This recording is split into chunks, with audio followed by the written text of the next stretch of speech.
Peace be upon you.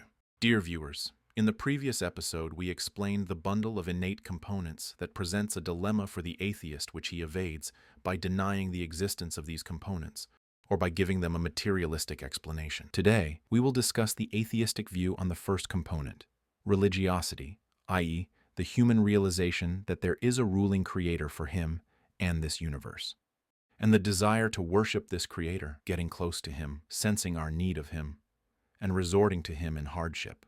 From the Islamic perspective, this tendency is a self-evident truth. In many Quranic verses, Allah Almighty says what is translated as, "And when affliction touches man, he calls upon us." Man, in general terms, because this is an ingrained disposition in every human. When we say religiosity is an innate component, we mean it's a deeply rooted intrinsic component of the human soul and an authentic part of its formation. Its roots are present from birth, irrespective of external influences.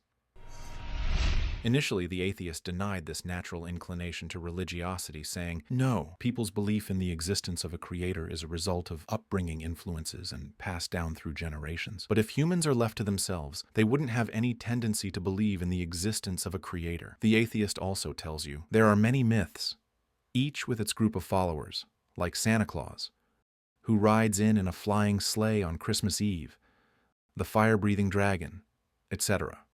Our response is, even if we ignore the fact that mythical beliefs have no evidence while everything indicates the existence of a creator, as we will show in this series, Allah willing, there is a world of difference in perception between mythical beliefs fed to children, which they later discover to be total fabrications, lacking any proof, and laugh at themselves because they used to believe in them, such as dragons, Santa Claus, or myths believed by people in certain geographical locations and passed down through generations.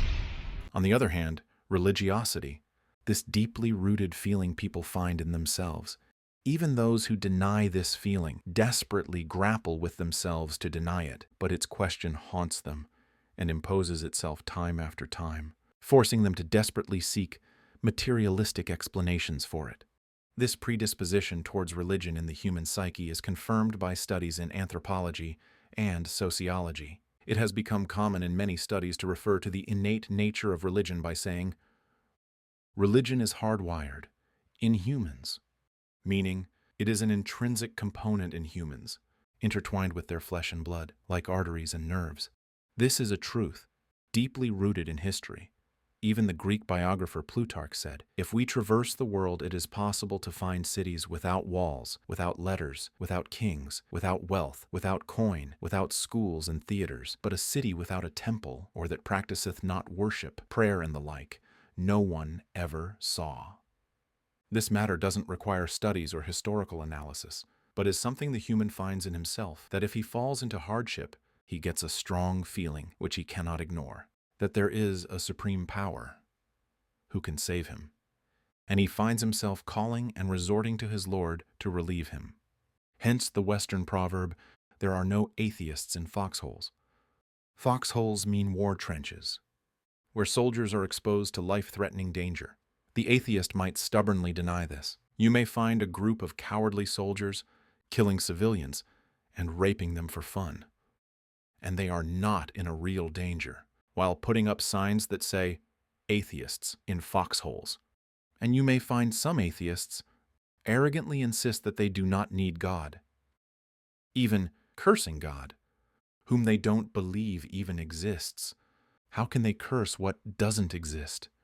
Their sickening repetition of such expressions without rhyme or reason indicates a conflicted psyche, struggling to suppress the deep voice within. Otherwise, they wouldn't need all this noise, especially since the atheist does not expect a reward in the afterlife for publicizing his belief, nor does he have absolute moral motives to save people from the delusion of believing in a God, according to his viewpoint. To fill the void which results from denying this innate component which imposes itself upon them, they began to establish atheist congregations, with rituals remarkably similar to religious congregations, known as atheist churches, which began to spread in many countries, such as the US, Canada, and Britain, as a conscious or unconscious expression of an innate component, searching for a form of release. Indeed, Ibn al-Qayyim was right in saying, there is a need in the heart that nothing can fill but Allah Almighty, and there is disunity in it that can only be unified by returning to Him, and there is a sickness in it that can only be cured by faithfully worshiping only Him. So we are not talking about dragons or Santa Claus, but about a deeply rooted feeling that people across the ages have found within themselves. A persistent question in the denier's head demanding an answer, again and again. A belief, which the components of the innate bundle work jointly to direct to and serve, as we explained in the last episode. We are not talking about myths, which neither relate to the innate bundle, nor complement it. An atheist might say, humans enjoy feelings of dominance. A male may feel a desire to sexually assault a female, yet you, believers in Allah, consider this a bad tendency. We respond, the human tendency to follow whims and desires does not refute our argument, even if some people are inclined to vice. They do not defend such tendencies or deem them right, but admit that they are evil tendencies. The innate component here, the moral tendency, includes the admission that illicit desires are bad. The human being knows that these tendencies are wrong by innate nature we are talking about. Hence, it is an argument for us, not against us. Many atheists admitted that religiosity and belief in the existence of a God goes beyond external and environmental influences and is a central element in humans. What did they do then? Did they believe? No, because atheism does not look for the truth. Instead, when their beliefs are refuted, they look for an alternative, anything except belief in Allah. They said, the tendency to believe in a creator does not necessarily have to be the truth. It might be a delusion resulting from randomness. It might be a naturally selected trait to help humans survive. And we will look for a material explanation for religiosity. Indeed, new fields of study began to emerge to study this phenomenon. For example, a new brand of neuroscience emerged, neurotheology, a field devoted to researching the link between the nervous system and the phenomenon of religiosity. They even searched for the gene responsible for religiosity. The American geneticist Dean Hamer published a book in 2005 titled The God Gene: How Faith is Hardwired into Our Genes, which discusses how faith is part of our genes. You will find publications on the search for the part of the brain responsible for belief in a creator, such as Matthew Alper's The God Part of the Brain, i.e., the faith part of the brain. First, note that these atheists did not seek materialistic explanations for people's belief in dragons, or any other silly example given by atheists. When they said, you assume there is a God, anyone can assume anything, like a flying spaghetti monster, a teapot orbiting space, etc. Because there is a world of difference between these silly examples and beliefs, and the intrinsic religiosity that is deeply rooted in humans. But wait, atheists, what are you doing? We are looking for a materialistic explanation for religiosity, okay? Let's assume you can find a materialistic explanation for religiosity. You still have to find materialistic explanations for all the other innate components that we discussed in the previous episode.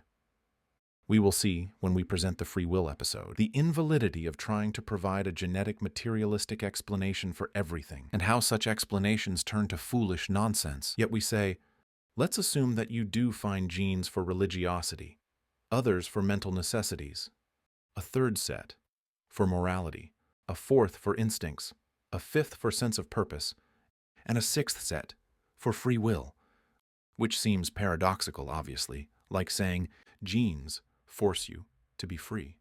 But let's assume you do find all these genes. How to explain this coordinated directed bundle which guides people to believe in a creator, love his worship, and seek refuge in him, with the mental necessities to understand his requirements, the moral tendencies in harmony with his commandments, a sense of purpose motivating humans to find them and follow them, free will to choose to obey or disobey him, and instincts to ensure human survival on earth during this trial period. It is as if your randomness worships our Lord. Even if you do find this bundle, then it is more evidence for the greatness of our Creator, who instilled it in humans, integrated its components, and made it aligned with His commandments. Atheistic arrogance answers, All these tendencies don't necessarily mean anything, and their existence does not mean that they are valid. In fact, dear viewers, even though our explanations are sufficient for those who seek guidance, we will continue to debate the atheist, as this discussion has benefits. We'll see in the coming episodes the consequences of the claim by the atheist that what the human finds in himself from these components doesn't give them a value of truth. Our next stop is mental necessities. It is an important episode with ample benefit, Allah willing. So stay tuned. May the peace and mercy of Allah be upon you.